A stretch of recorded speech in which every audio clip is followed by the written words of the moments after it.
What's your craziest story do you need to tell? Story 1, I am 26 and I am adopted. I have nothing to do with my biological family except for a half-brother who I reconnected with last year, and we are friends on Facebook. About a year and a half ago, I spent 6 months working as a pizza delivery driver. While there, I met a man, probably in his 50s or so. We got along well. He was a driver just to have something to do since he is retired now. I quit the job after 6 months, but a couple of months ago, I came back and the guy was still there. About a week ago, my brother tagged me on Facebook, as well as my coworker. A few days later, I asked my coworker how he knew my brother. After a misunderstanding, since my brother has the same name as his father, and he thought I was talking about my brother's father, we figured out that the coworker is actually my uncle by marriage, or at least he was. He was married to my biological mom's sister for about 20 years, until their divorce a couple of years ago. The guy used to babysit me when I was a baby, and he has pictures of my brother and my biological mom that he gave me. He is currently looking for baby pictures of me because I do not have any from before I was adopted, and my mom and dad would be extremely happy if he can find them. Story 2, I do not know how interesting this is, but a few years ago, I would go to college in the morning and leave around midnight, because I did not have a personal computer and needed to work on homework at school. One time on the last train ride home, where I had to catch 2 trains and 2 buses each way to get there and back, we were coming into the last station where I would get off. There was this Asian guy acting a bit strange the whole ride. He got up and stood in the middle of the car, and as the train braked coming into the station, he fell flat on his face from a full standing position, lay there until the train stopped, then stood up, dusted himself off, and walked out of the open doors like nothing happened. I ended up seeing this guy do it about 5 other separate times, and since I was used to it by that point, I actually enjoyed watching for the reactions of the uninitiated riders. Plenty more slightly weird things happened on my late-night subway rides home, and I really enjoyed the entertainment. Story 3, this happened in either the late 1990s or the early 2000s. My granddad had a brief relationship while on holiday with a woman from Kiribati, and it resulted in a child, my aunt. Several years ago, my family decided we would go and visit her in Kiribati, which for those who do not know is right on the equator. To get there, we had to fly from Fiji on a tiny 50-seater, twin-prop plane with 1 toilet at the front. I was a kid with a lot of food allergies and had eaten something that did not sit right, basically a mild case of food poisoning. About half an hour into the flight, my stomach gave me that feeling where, you know you will not be able to stop what is coming, so I got up and went to the toilet, and halfway up the aisle, everything went wrong when I let out what I thought was just gas, but it clearly was not. By the time I got into the toilet and locked the door, my underwear was already soaked, and it would not stop. I tried to do the right thing and did not want to block the toilet, so I threw my underwear in the trash and used the toilet. But between the amount and the toilet paper I had to use, the toilet still ended up blocked and the smell was terrible. I was in there for a good 15 minutes and the entire plane started to smell awful. I cleaned up as best I could, but the toilet was finished and started to overflow, so I slowly walked back to my seat while the whole plane stared at me. Back then, airplane toilets used more liquid and chemicals than they do now. And with the opening blocked, there was nowhere for anything to go and no vacuum to clear it. So the more the lever was pressed, the worse it got. I had to tell my dad what happened, and he spoke to the flight attendants who had to deal with the mess as liquid started splashing onto the floor. When we finally arrived in Kiribati, the plane had to be grounded and fully cleaned and disinfected, and it was delayed for quite a while. I only remembered all of this because my dad brought it up the other day in conversation, and he thought I had flushed my underwear. So I had to explain that it was all toilet paper and the situation itself. Story 4. When I was about 10, my family moved from the city to a very small town in northern Australia with only a few hundred residents. We started school, and after a few weeks, we made friends with the other kids. They kept telling us about this club in town called the Nature Rangers. The way they described it, it sounded like some off-brand Boy Scouts with camping, hiking, and similar stuff. They also said they gathered at their ranger hall on Fridays to have movie nights with popcorn and hot dogs. My younger sister and I begged our parents to let us join, so on Friday night we got dropped off at the hall. We lined up to go inside and all the kids were joking and laughing, But when they opened the doors and we started walking in, the whole mood instantly shifted and everyone went quiet. As I walked in, I looked around and saw signs all over the walls saying things like, "Sinners must burn," "The devil is coming for you," and "Christ is your only savior." Chew. The one that stood out the most was a huge mural of Australia engulfed in flames, with only our northern town spared, which was a real eye-opener for us city kids. What happened next got even weirder and felt like something out of a movie about fanatics in the deep south of America.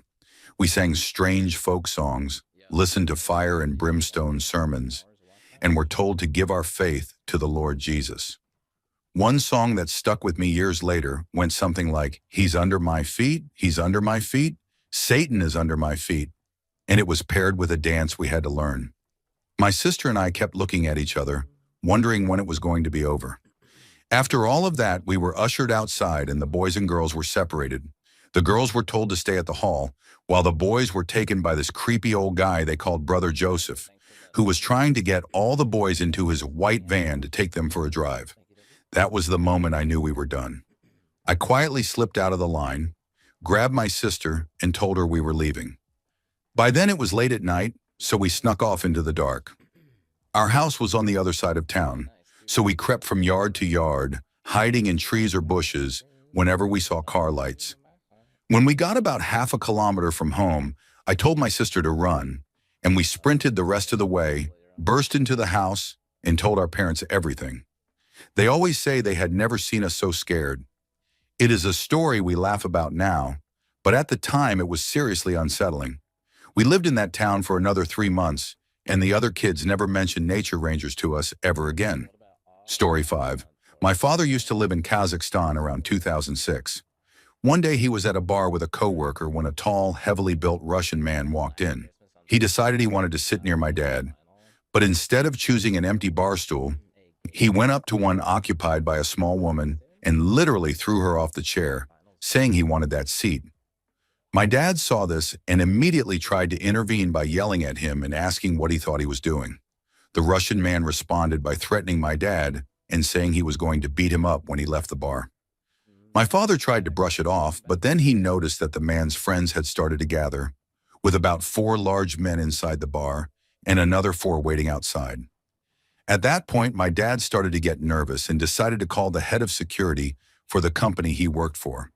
Keeping in mind that my dad was the managing director for Kazakhstan at the time, the head of security told him to stay at the bar and wait for him to arrive. And after some very tense drinking with his coworker, around 30 bodyguards suddenly poured into the bar and formed a human corridor from my dad straight to the exit. Because of the country they were in, all of the bodyguards were armed with pistols.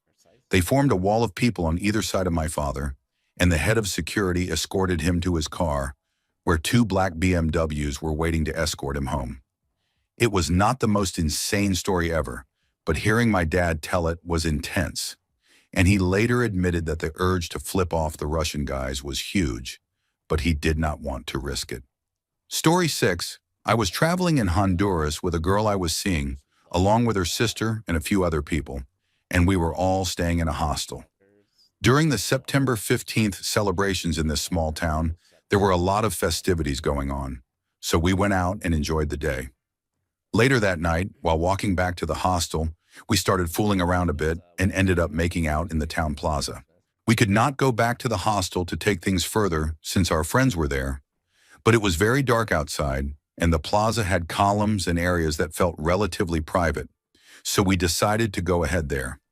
We were between a couple of the columns, with her leaning back against one, and both of us low to the ground, when after a short while, she suddenly started shaking.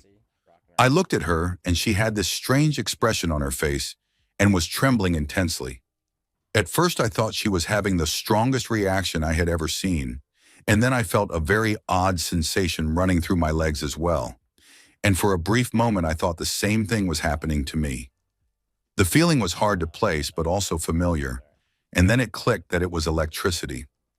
I realized I was being electrocuted through my legs, and that she was too. So I pulled both of us away as fast as I could. When I looked back at the column she had been leaning against, I saw exposed wires sticking out of it. She was crying and panicking because she thought she was going to die and could barely move. And it took a bit for both of us to calm down and understand what had just happened. Story 7.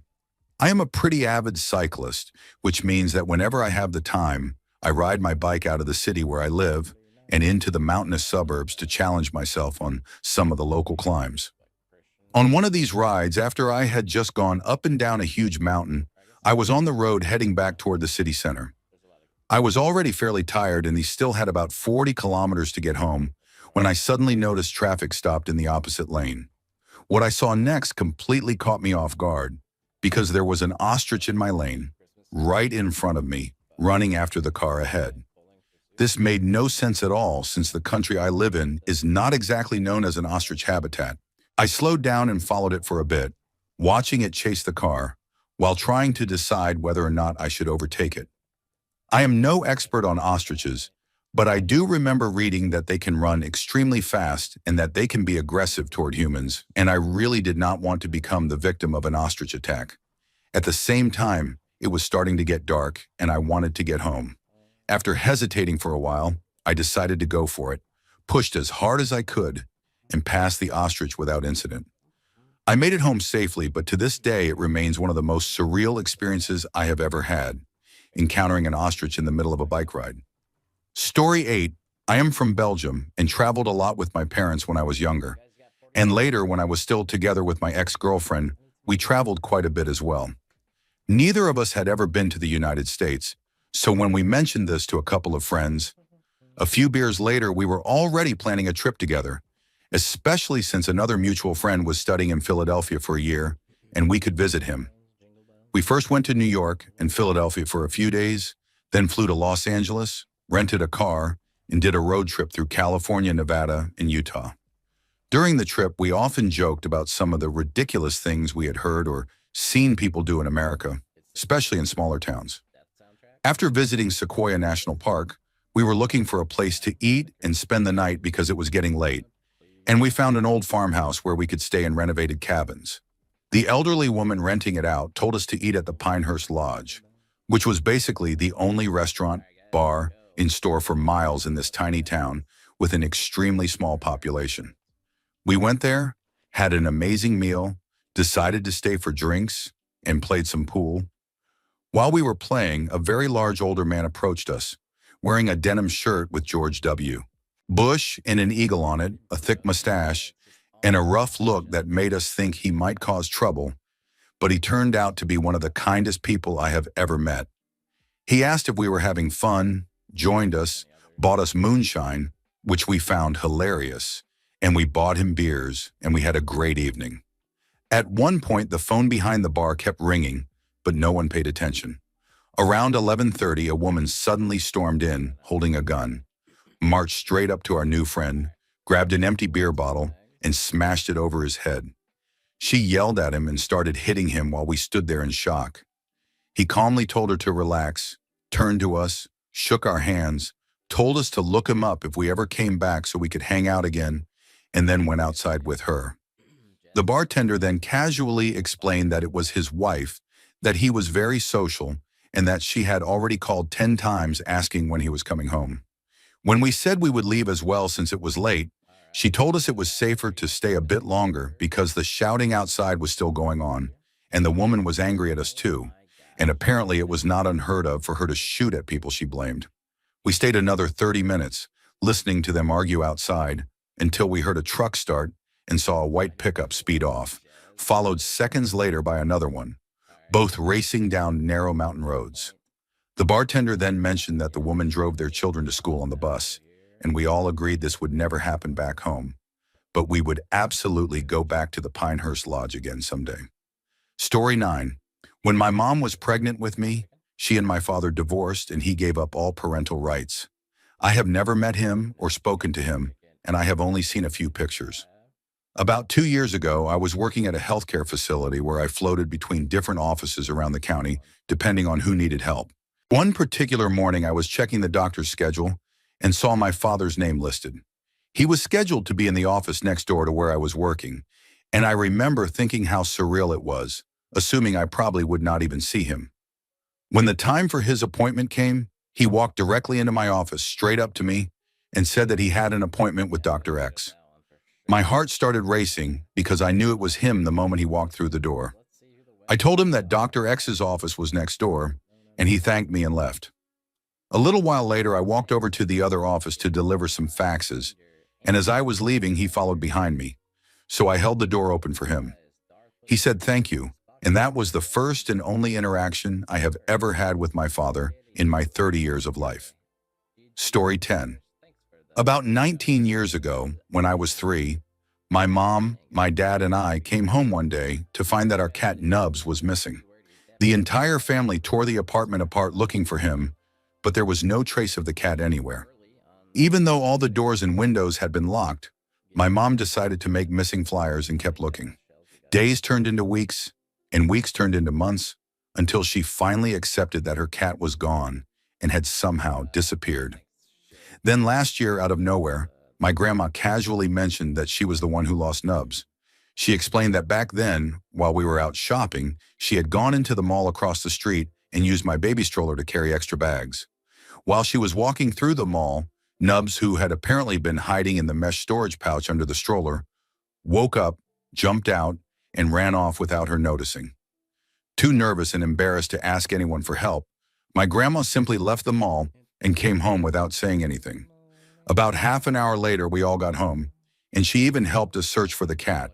To this day, it still makes me emotional to think about what happened to my mom's favorite cat. And for years, it felt like he had vanished into thin air. But now we finally know the truth. Story 11.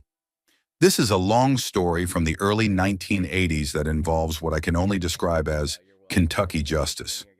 My family lived just outside of Cincinnati on the Kentucky side of the Ohio River, and my father's older brother lived nearby as well. He had 4 daughters, and one of them, around 18 years old, started dating a guy who was a bit older and convinced her to move down south with him. My uncle approved, and she moved with her boyfriend into a remote Kentucky holler where his extended family lived. After some time passed with no word from her, my uncle began to worry.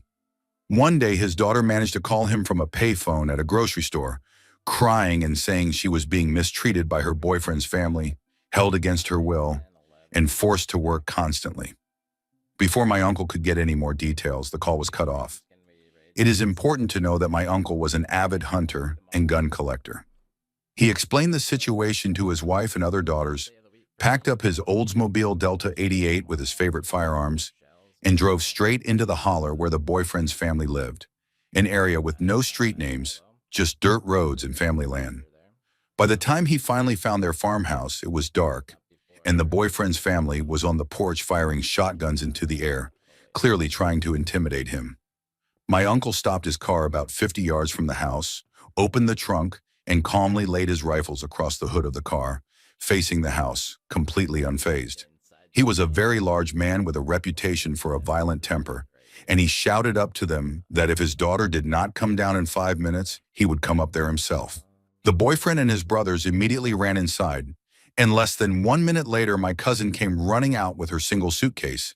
The same uncle once had another encounter years later while driving across an old narrow bridge that could only fit 1 vehicle at a time, when 3 men in a pickup truck refused to back up and started yelling at him. My uncle got out of his car to confront them, and when one of them shouted that there were 3 of them, my uncle calmly asked if all 3 of them knew how to swim, which was enough to make them back up and let him cross. Story 12. I saved a man's life and I never saw him again. And even 10 years later, this is still the craziest thing that has ever happened to me. In high school, I worked as a lifeguard at a country club for a few summers to earn some money. And it was a pretty comfortable job since it was members only, which meant a big part of it was learning names and being polite, mostly greeting people in the mornings and listening to harmless complaints. Over the 4th of July weekend, there were more people at the pool than usual because each member could bring a guest. And there was a middle-aged man I had never seen before jumping off the diving boards. He was over 6 feet tall, probably around 230 pounds, and he kept doing flashy jumps off the low board to impress his friends. On one jump, he took a running start and slipped at the very end of the board, and because his momentum was already leaning backward, his body flew off awkwardly, and his head rotated back and slammed straight into the diving board, a sound I can still clearly remember. I was sitting about 8 feet up in the lifeguard chair watching the diving well and hoping I would not have to act, even though I knew something was wrong. I did not see any blood, which felt like a good sign, but I watched his body sink and counted 1,000, 2, 1,000, 3, 1,000, with no movement at all. I blew 3 short blasts on my whistle to signal for the backboard and jumped in with my buoy, keeping the entry as calm as possible. My training took over and I dove about 8 or 9 feet down to reach him, and he was completely unconscious with no movement. He was a big guy, but in the water he felt lighter than expected as I grabbed him and kicked us both back to the surface, lifted him onto the buoy, and moved to the edge where the other guards had already placed the board. We worked together to line him up and strap him in, and as they lifted the board out, I climbed out and looked around at the shocked faces watching, realizing this was now on me. I shouted for someone to call an ambulance and made a decision, because I assumed he likely had a neck injury, but he also was not visibly breathing. The board kept his head stable, but I knew I had to act, so I started chest compressions. What no one really prepares you for is how it feels, because you can feel bones and cartilage shifting under your hands, and it is something I have never forgotten. I did 1 round of compressions, gave 2 rescue breaths, and went back to compressions. And after several more, a bit of water came out of his mouth and he started coughing. At that point, the other guards immediately took the board and rushed him away so fast it almost felt unreal. I rolled onto the concrete with a loud ringing in my ears, my heart racing, and just sat there trying to process what had happened, feeling like I was in a trance. The entire incident probably lasted about 6 minutes, but it felt much longer. I was taken to the guard shack, dried off, and brought to the main building where the manager sat with me, asked what happened, had me sign paperwork, and sent me home for the day. It took hours for everything to fully sink in. When I came back a few days later, I was told the man was okay, and I was thanked by the member who had brought him, but I never saw that man again. Even now, it remains the most intense experience of my life, and while I know I might not have done everything perfectly, I followed my training and did what I could, and in the end, he survived, which is what still matters to me. Story 13. I did not have a car when I was at university, which made going out with my friends a bit annoying, so I often stumbled home half drunk in the middle of the night or early morning and waited for the first train to leave.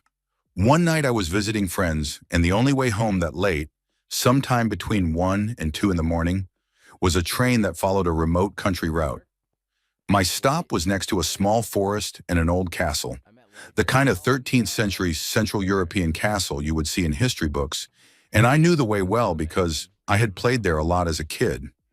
The path went through open fields, past horse stables, down a wooded slope, around the castle grounds, then along a narrow road between 2 fields, past an abandoned gatekeeper's house that looked like it came straight out of a horror movie, and finally under a bridge where you rejoin civilization with no lights anywhere along the way.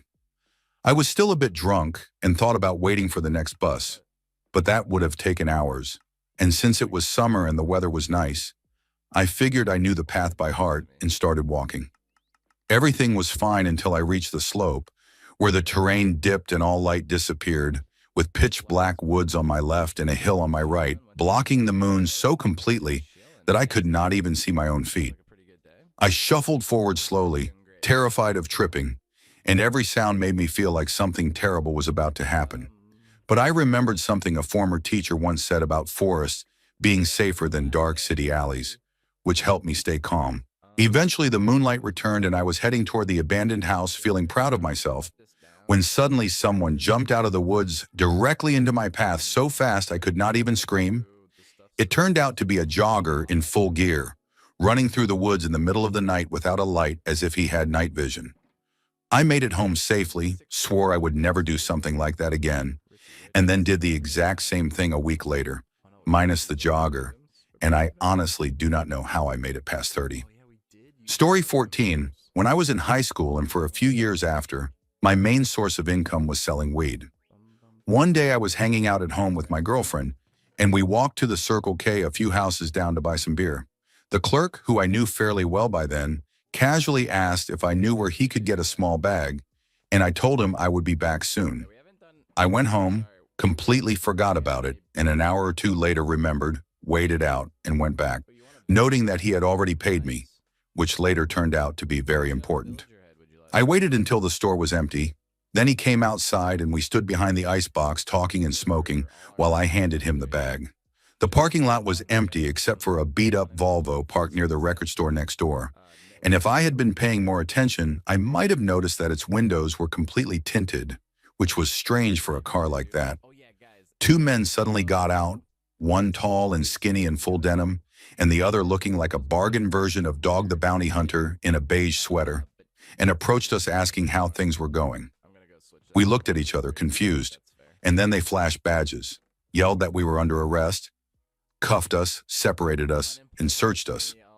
The guy in the sweater went through my phone, found some questionable messages and cash, and tried to get me to admit I had been doing a lot of business that day. Then they walked me and my girlfriend back to my porch, saying they had seen me coming and going and just wanted to make sure I did not have anything serious inside, promising a lighter charge if I cooperated, otherwise threatening jail and a felony. I refused to let them in and kept asking for a lawyer, while my roommate came outside, said hello, got in his car and left, which made things worse because they threatened to bring squad cars, pull everyone out, and wait for a warrant. I now know that was not legal, but at the time I was terrified, especially because my roommate was straight edge with a good job and I did not want him dragged into anything. To make matters worse, I had recently bought a large amount of mushrooms at a great price, and they were sitting neatly weighed out in my bedroom along with everything else. So I finally offered to let one officer search just my room.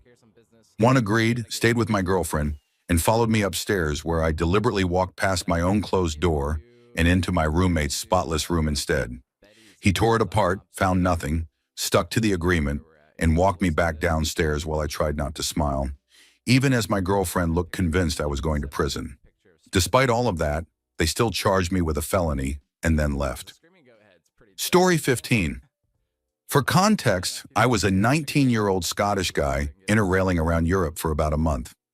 We were in Budapest for a few days, hitting clubs and parties and having a great time, and eventually it was time to leave. So we booked an early morning train to Split at around 5 in the morning. We had 2 taxis booked to the station, and we stumbled outside half asleep, loading our bags into the cars. While we were doing that, we saw 3 young guys sprinting full speed up the road, yelling for everyone to run, and we laughed, thinking they were just drunk and messing around. They absolutely were not. As I got into the taxi, a guy covered head to toe in tattoos, and someone else's blood came up to my door and asked to shake my hand. Not wanting to offend someone who clearly looked unhinged, I shook his blood-covered hand, and he wished me well, which felt like we had gotten off lightly. He then tried to do the same with our massive Bulgarian taxi driver, who flat out refused. The driver got back into the taxi and started reversing, and that is when the guy completely lost it and began smashing the taxi with his elbows, fists, and knees. We started driving away, thinking there was no way this guy would bother chasing a taxi. But apparently he was some kind of superhuman and sprinted after us faster than seemed possible, with this insane look in his eyes. The driver turned a corner, thinking we had lost him, only for there to be a garbage truck blocking the entire road. The guy rounded the corner at full speed and charged us again, and I was half asleep, screaming at the driver in pure Scottish panic to lock the doors, which he thankfully did. The guy started pounding on the windows, smearing blood everywhere as his knuckles split, then ripped off the wing mirrors and used them to smash the windows. Our friends in the taxi behind us were apparently laughing their heads off while we sat there in absolute terror, convinced this was how we were going to die. Both taxi drivers eventually got out to confront him. He spat in their faces, threw a wing mirror at them, and then finally ran off. The maddest part was that as he was leaving, he politely apologized to one of the locals who had been watching the whole thing in disbelief. Story 16. I work in a supermarket as a team leader, and I am pretty social, so I usually try to include new people and make them feel comfortable. There was this new guy, around 17 years old, who was extremely quiet, only spoke when spoken to, and no one really tried to talk to him. I made an effort, was kind to him, and although he was distant at first, over a few weeks he opened up and became friendly with me, even though no other coworkers really interacted with him. I did not think much of it until he quit after about 3 months, when I found out he was actually doing some kind of community service because he had a criminal record, and the supermarket hired him because they only had to pay him half a normal salary. About a year later, I got into a minor argument with some drunk guys at a bar, which did not seem like a big deal until I left. 5 of them were waiting for me outside, and I tried to walk past without engaging because I did not want my friend dragged into it, but they stopped me and were clearly ready to beat me up. Suddenly, the guy from the supermarket showed up with his friends, and I have never felt cooler in my life. There were about 6 guys in their early 20s with him, and because I was his friend, they stepped in, threatened the group, and basically told them to explain why they should not seriously hurt them right there. I could not thank him enough, and after that, we all went our separate ways. Even now, when I occasionally see him, we just exchange a nod. Story 17. Late one night, my friends and I decided to go buy some weed, which was unusual for us since we were more the nerdy type who met online playing video games and spent that summer playing tabletop games together.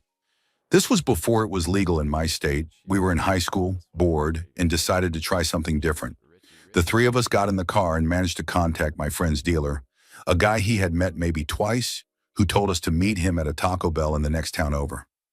We went there around 10 at night, suburbia quiet, got some frozen drinks, waited, did a quick exchange in the parking lot, and left feeling excited because this was all very new to us. As we pulled out, my friend realized too late that he needed to turn, ended up half in a turning lane, and decided to just make the left turn through the red light since no one was around. Immediately, lights and sirens came on. My other friend started yelling at him for being an idiot, and I sat in the back seat thinking there was no way this was happening. Even though we had not smoked anything, the smell was noticeable, and as we pulled over, the driver passed the weed to the passenger, who wrapped it in a rag and shoved it into the glove compartment. The officer walked up, asked the driver if he knew why he was pulled over, and then suddenly commented that our eyes looked really red, which made all of us panic even more. She leaned in, asked if we had been smoking, and my friend even offered to be tested, which made her pause and walk back to her car. When she returned, she questioned why we were in that town instead of where the car was registered, and my friend explained we were visiting friends and grabbing food. She then asked for license and registration, and my heart nearly stopped as he opened the glove compartment with the rag-covered weeds sitting right there. He calmly fumbled around, pulling out the wrong papers, putting them back, and somehow avoided drawing attention to it until he finally found the registration. She checked everything, warned us never to do something like that again, and let us go. We nervously laughed the entire way home, and my friend decided shortly after that he never wanted to deal with anything like that again. But to this day, I still think about how close we were to getting arrested our very first time buying weed. Story 18. This story needs some context to really understand how surreal it felt to me at the time. I grew up in a very small, mostly apostolic Christian town, even though my own family was not apostolic and my life was extremely sheltered. Around 8th grade, my parents divorced. My mom moved us to a slightly bigger city, and I started making friends who were very different from what I was used to. During my first house party in the summer after 8th grade, I met a guy everyone called Punk Rock Rob, who was older than us and already felt like part of a completely different world. A few months later, a friend and I decided to sneak over to a girl's house to stay the night, but her parents caught us and kicked us out, leaving us wandering around the city in the winter with nowhere to go. We could not call our parents because we had both lied and said we were staying at each other's houses. That was when we remembered Punk Rock Rob, who worked at a sandwich shop down the road, so we went there hoping he could give us a ride home. Instead, he invited us to go with him to an even bigger city to party at a friend's house, which sounded exciting to a kid from a tiny town. He drove us deep into a rough part of the city, and that was when the night took a turn. We slowly realized that Punk Rock Rob was part of a group of white supremacists, which immediately made me uncomfortable. But we were stuck because he was our ride. They forced us to drink far more alcohol than I ever had before or since, yelling and singing offensive songs in the middle of the neighborhood like they owned the place. At one point, I was chased around with a taser, someone stole my shoes, and eventually we passed out in a random house. When we woke up the next morning, punk rock Rob was gone, and we were stuck in a stranger's house with no way home, realizing that in just a few hours I was supposed to be back with my family to take Christmas photos, which shows how sheltered I was compared to what had just happened. I genuinely thought I was going to have to call my very religious mother to pick us up from the middle of that situation. Luckily, another friend who could drive agreed to come get us, and we avoided that conversation, but that night completely changed how I saw the world and how quickly things can spiral out of control. Story 19. This is a long story, but the coincidence behind it is incredible. I am from a very small province in the Philippines, and right after college in 2007, I moved to Manila to work. I got a job at a call center, made a lot of friends, and stayed there for about 2 years before realizing the graveyard shift was not for me. Fast forward to 2013, when my widowed mother back in the province met a French man through a mutual friend, and they eventually fell for each other. They got engaged in 2014 and married soon after, so they could move to France together. While they were planning the move, I posted on social media asking if anyone knew Filipinos living in France who could help my mom adjust. A former colleague from that call center job in Manila reached out and told me she had a Filipina friend, let's call her Rowena, who had been living in France for more than 20 years and might be able to help. I told my mom to add Rowena on Facebook, and they started talking regularly.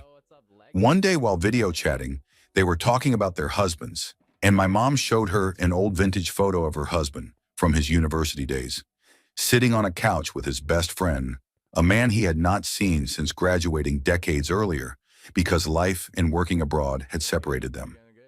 As soon as Rowena saw the photo, she gasped and said that the man sitting next to my mom's husband was her own husband. She rushed to her office and pulled out the exact same photo, which her husband had kept all those years. After the shock, tears, and disbelief, two best friends who had been separated for nearly 40 years were finally reunited through that single post in an old photograph. Story 20. This is a story about Ron. When I was in college, I was a heavy weed smoker and still kind of am. And since my campus was close to Philadelphia, I decided one day to go into the city, explore a bit, get a haircut, and do all of it extremely high. After wandering around for a while, it started getting late, and I realized the subway would be closing soon, and I was completely lost and had no idea how to get back. I asked a random guy for directions, someone who looked comfortable and local. A black man around 5'10" wearing a hoodie and a hat, who told me to follow him because he was going the same way. He introduced himself as Ren, correcting me when I misheard his name, and we talked on the subway about school with him saying he was studying information technology while I told him I was in communications. When we got close to my stop, he said he was getting off there too, and things started to feel strange when he began asking about going to a party together and mentioned his age, which was clearly much older than mine. I figured he had helped me out, so I said I would see what I could do.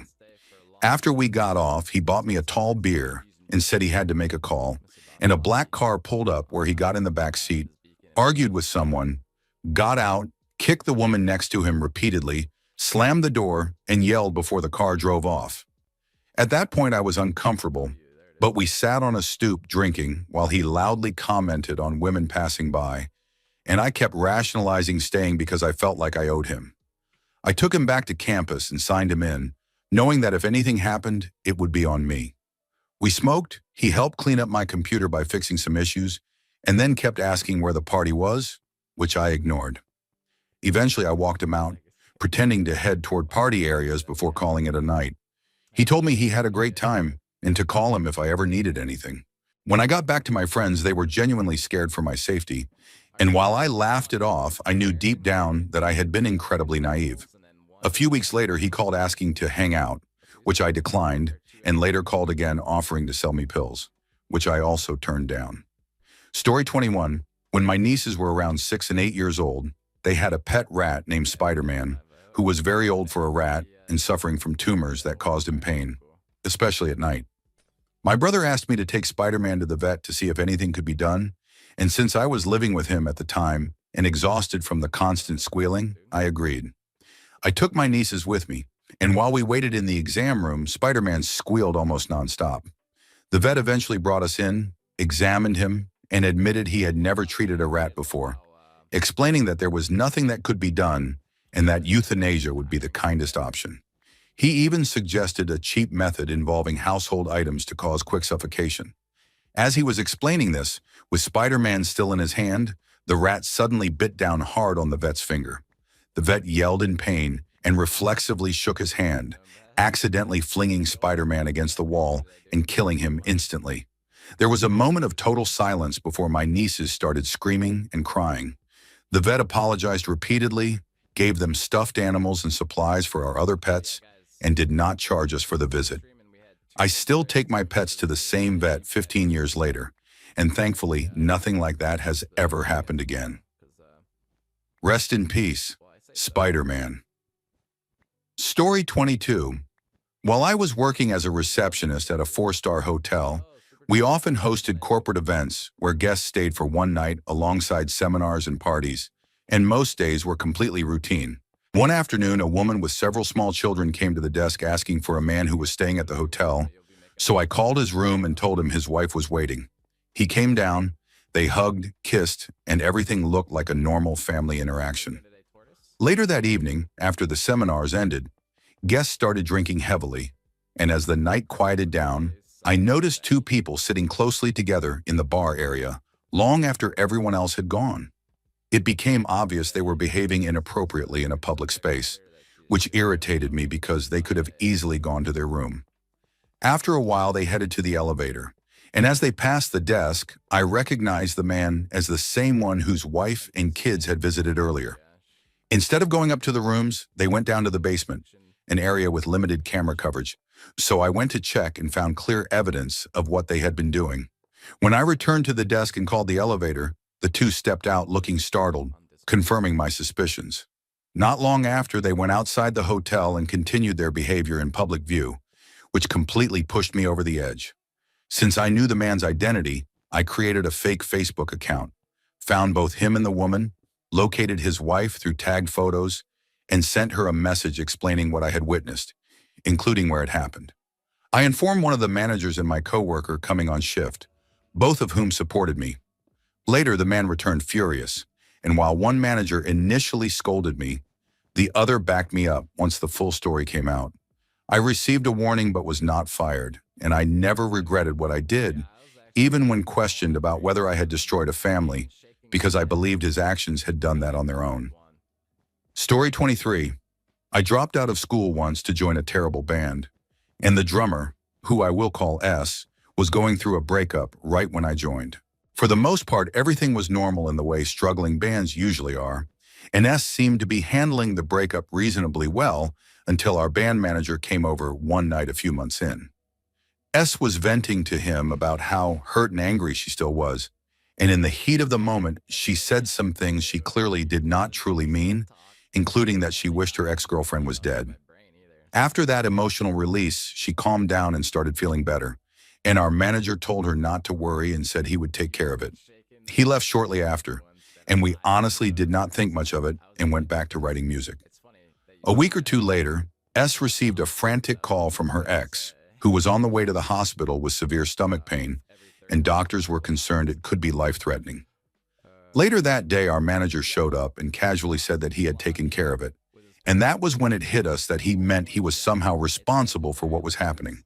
When we questioned him, he explained that he worked in a laboratory and had access to various chemicals, and that he had intentionally created a substance meant to cause a violent reaction in her stomach. His plan was for the reaction to expand so rapidly that it would rupture her internally and kill her. He admitted that he had invited her over, talked for a while, and when she mentioned having a headache, he gave her what he claimed was pain medication, even though she noticed it looked unusual. She took it anyway. The only reason she survived was because he had not given her enough to finish what he intended, and while she was extremely sick for days, she ultimately recovered. We were horrified, immediately fired him, and cut off all contact. That remains the most disturbing and intense thing I have ever experienced in my life. Story 24.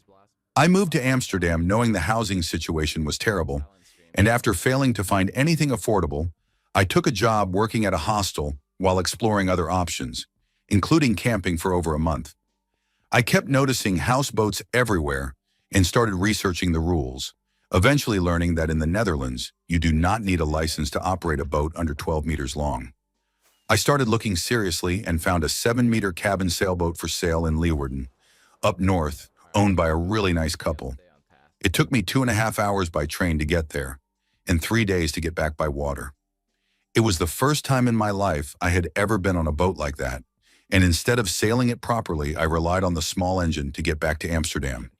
On the way, the rudder broke, so I had to improvise a repair just to keep moving because I had to work the next day. The engine died twice while I was out on open water near the coast, leaving me stranded.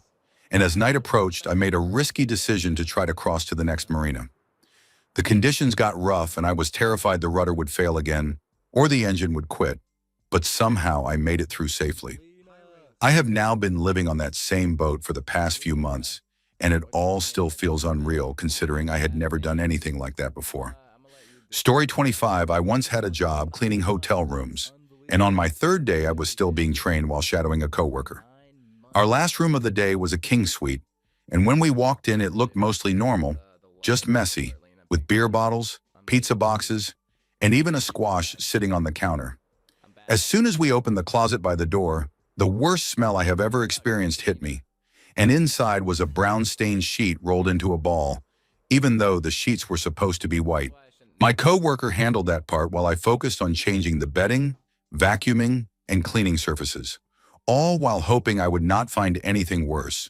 While scrubbing the kitchen floor, she commented that there was a strange residue everywhere, like something sticky had been spilled.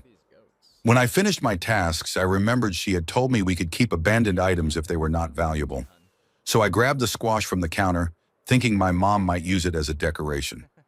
I picked it up with bare hands and immediately noticed a greasy film on it, assumed it was rotting, and smelled it, only to realize it carried the same unmistakable smell as the sheet. I walked back to my coworker and told her exactly what I had discovered, and suddenly everything made sense, from the stained linens to the floor and the squash itself. I was scheduled to work for another 2 weeks, but instead I walked out of the building that day and never went back. That is the story of the legendary and deeply unsettling squash that ended my hotel career. Story 26. This is basically the story of my experiences from when I was around 12 or 13 up until now. I used to live in a nice green 2-story house with my family of 5. My father was the only one working, and he had been a mechanic for as long as I could remember, always at the same place, where his boss was a man I had known since I was little named Frank. At the time, I had a crush on a classmate named Ainsley, even though my friends were trying to set me up with a girl named Christina. I talked to Christina a bit during a biology field trip where we tried to catch snakes together, but I was too shy to keep the conversation going unless she started it, and she was very quiet and always looked angry, so nothing really came of it. Then our bad luck started. Frank was diagnosed with cancer and eventually passed away, which meant my dad lost his job and our family suddenly had no income. After a few weeks, my mom got a job at a grocery store and managed to scrape together just enough money to cover 1 month of rent, giving us 4 weeks. I told my friends Angel and Jose that we might have to move away. Around that same time, my dad suddenly got very sick out of nowhere, refused to go to the hospital, and started throwing up everything he ate, eventually becoming bedridden and vomiting even plain water. He was clearly not getting another job anytime soon. During all of this, Ainsley and I started bonding more, but she had a boyfriend, so nothing ever happened despite me telling her how I felt multiple times, though she was genuinely worried about my home situation. A few more weeks passed, we could not pay rent, and we received a warning notice. My dad could barely stand or talk, so my mom finally forced him to go to the hospital, where he stayed for a few days while my brothers and I stayed home from school, terrified. It turned out he had diabetes and had gone weeks without insulin or food, and the doctors said that if he had waited 1 more day, he would have died. With no money for rent, my parents decided it was best to move out of state to Wisconsin to live with our grandparents, where rent was cheaper and my grandpa also had diabetes and could help my dad adjust. Even though this was the second time a hospital had saved his life, my dad still hated seeing doctors. I made new friends in Wisconsin but slowly lost touch with my old ones, though Ainsley stayed in the back of my mind. I focused on building a relationship with my grandparents, who I was meeting for the first time. And even though I was agnostic, I attended church with them and joined a youth group. There I befriended a kid who was really into fandom stuff, which initially weirded me out, but also introduced me to things I later learned to avoid. For a while, things stabilized. My dad earned some money again, my older brother was homeschooled, and I took music classes, practicing guitar and flute, which became my main comfort.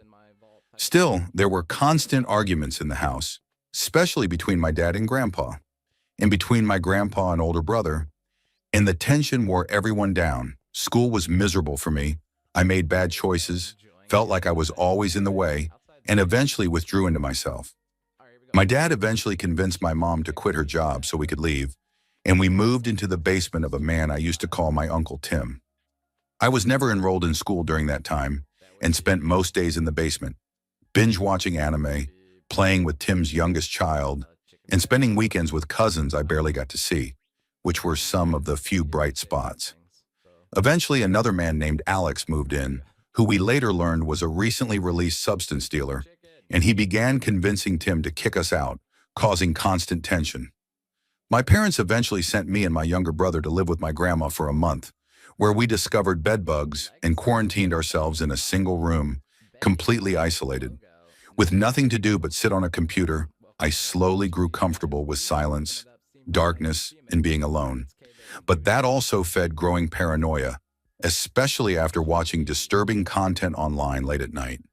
When we reunited with our family, that paranoia stayed with me, and I felt unwanted and constantly judged, building a deeper emotional shell than ever before, one filled with the constant fear that everyone hated me. Story 27. This is the story of the Oatmeal Man. My high school baseball team was riding a school bus from Louisville to Indianapolis for a tournament when a guy pulled up next to us on the freeway, waving and trying to get our attention. We assumed he was a parent or someone we knew and waved back. Once he had my attention and my seatmates, he clipped his shirt collar to his steering wheel with some homemade contraption, leaving a huge opening in his shirt. He then grabbed two massive buckets, each holding about 2 gallons, filled with what I can only hope was cooked oatmeal, and poured all of it into the opening in his shirt. Everyone on our bus, including the coaches, started screaming in confusion as this man swerved across lanes, even using the emergency lane to stay next to us. Then he reached into his shirt, grabbed a handful of the chunky mess, smeared it all over his face while laughing, and waved at us. Finally, he unhooked his shirt, which snapped back against his neck and sent oatmeal flying all over his windshield and driver's side window. He casually waved goodbye, exited the freeway, and we never saw the Oatmeal Man again. To this day, it is still one of my favorite and most surreal memories. Story 28. There is a fair chance I will regret putting this on my main account, but here it goes, and it is 100% true. The worst situation I have ever been in. When I was in the Army, a friend and I went out and grabbed some pizza, and it was easily the best pizza I had ever had up to that point, and I ate an entire pie by myself. My buddy was supposed to meet up with a girl he had met online, who had a friend that was interested in me. So things were looking good, but they said they could not hang out in town and asked if we could just follow them back to their place because it was only about 20 minutes away. We were young, dumb, and confident, so we agreed and started driving deep into the hollers of Kentucky. About an hour passed and they pulled over, and the girl I was supposed to be paired with casually went to the back of her truck and relieved herself in full view, which somehow was not a deal breaker. But at that moment, all I could think about was that I also desperately needed to go. I got out, went to the back of my car, and tried, but nothing would come out at all, and it hurt worse than anything I had ever felt. So after a few painful minutes, I gave up and got back in the car. We followed them another half hour and finally arrived at their house where their roommate turned out to be an absolutely fabulous drag queen, actively preparing for a show with a massive beehive wig and full makeup. By then, all I could think about was needing to go to the bathroom. And once inside, I unleashed what I am certain was the largest event of my life, completely filling the bowl well above the waterline. Only then did everything else finally release, and it became painfully clear that the reason I could not go earlier was because of what had just happened. I did my best to clean up, knowing there was no possible way to fix the situation and that flushing would only make things worse. At the same time, I heard shouting outside as my friend's attempt to negotiate a three-way completely fell apart, followed by yelling for us to get out of the house, which felt like a miracle. I grabbed my coat, told my friend we were leaving immediately, and we ran to the car. As we started driving away, their drag queen roommate came sprinting out of the house screaming about what had happened to the bathroom, and I drove off laughing harder than I ever have, relieved beyond words that we escaped that night. Story 29. This happened around 1996 or 1997, when I was about 14 or 15, living in a small town in Minnesota. My group of friends and I had already been smoking weed for a few years, and one day a close friend claimed he knew of a field of weed growing on a farm nearby. At the time, we were obsessed with Cheech and Chong movies, and the idea of finding a real weed field was impossible to resist, and we were not planning to steal anything significant, just to see it and maybe grab a couple of buds. We waited until the weekend and drove out, just three of us, my friend who knew about the field and my girlfriend's younger brother, who was a year younger than us. We parked on the road past the long driveway and walked toward the barn and cornfields, with the house sitting a short distance from the road and the barn far back behind it. As we got closer, we found chopped up weed plants on the ground, but no buds, just stalks and leaves, which made us think they might be drying the plants in the barn. The barn was 2 stories tall, and the first level only had a tractor and old equipment, so we split up quietly to search. I went upstairs and looked out over the cornfield just in time to see a pickup truck flying down the driveway from the house toward the barn. I yelled for everyone to run and did not have time to go back down the stairs, so I sprinted and jumped straight out of the second level opening. I remember being in the air longer than I ever had before, hitting the ground hard, rolling instinctively, and taking off toward the cornfields while feeling pain shoot through my legs. The others landed behind me, and once we were in the corn, we split up, completely on our own. The truck barreled past the barn, turned sharply into the field, and started trying to run us down, making several passes before finally leaving. We regrouped once it was gone and walked back to the car, only to find the police waiting. I had left a growing guide on the car floor, which the officer had seen, but after questioning us and giving a warning for trespassing, they let us go. I will never forget the feeling of flying out of that barn, and even now, years later, I still wonder how high it really was. Story 30, I was 18 years old, deployed to Afghanistan in 2004 as a cavalry scout in the Army, and our platoon ran 4 Humvees. One night we set up a hidden vehicle checkpoint after dark in a dry riverbed north of Kandahar, and we had been told that locals usually stayed home at night, so anything moving around after dark was considered suspicious. The checkpoint was quiet until we were about to pack it up, when we spotted 2 sets of headlights in the distance heading straight toward us. They drove right into our position. We jumped out and surprised them, pulled the drivers out, and started questioning them. The trucks were completely loaded with chickens, huge wire cages stacked to the top, and the drivers were absolutely terrified, convinced we were going to execute them on the side of the road, which honestly made sense given their experience with foreign soldiers.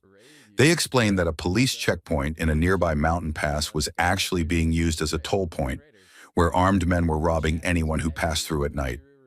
We had gone through that same checkpoint earlier that day and only seen 2 men with rifles acting calm and claiming to be police with proper paperwork. Our lieutenant decided we would follow the chicken trucks up the pass with night vision and no headlights to see what really happened. As we followed about 100 feet behind them, they reached the checkpoint, and through night vision I could see at least 10 armed men, where there had only been 2 earlier, and they were anything but relaxed. One of them shoved the barrel of a rifle straight into the driver's window and started aggressively demanding things, which was more than enough proof for us. We switched on our lights and rushed the checkpoint, and the man with the rifle instantly tried to pretend he was just waving the trucks through. We secured the area, rounded everyone up, and my lieutenant sent my buddy and me to check out a strange rock formation uphill from the road. As soon as I got close, I could tell it was hollow, and when I looked inside, I saw about a dozen men lying on mats, starting to scramble to their feet. We yelled, aimed our rifles, and somehow managed to shock them into surrendering. Inside the cave, we found rifles, machine guns, rocket launchers, grenades, explosives, and even a and piles of stolen goods, along with stacks of different currencies, watches, clothing, and shoes. These guys had been robbing people nonstop. We detained them and waited for instructions,